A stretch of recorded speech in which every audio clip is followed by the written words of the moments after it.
دین کا نماز مکمل ہوتے ہی سب اس سے آگے چل پڑتے ہیں۔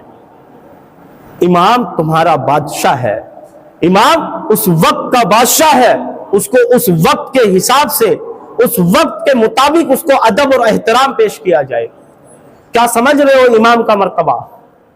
قیامت کے دن امام کے نام سے مقتدیوں کو اٹھایا جائے گا، امام کے نام سے مقتدیوں کو اٹھایا جائے گا، مقتدیوں کو امام کے پیچھے پیچھے جنت میں بھیجا جائے گا۔ امام کو کیا سمجھ رہے ہو؟ امامت کے لیے پوری زندگی قربان کرنے والا، اس کے ماں باپ کو تم کیا دے سکتے ہو؟ پوری زندگی جس نے اپنا پورا بیٹا دین کی راہ میں دے دیا ہے، اس کے ماں باپ کو تم کیا دے سکتے ہو؟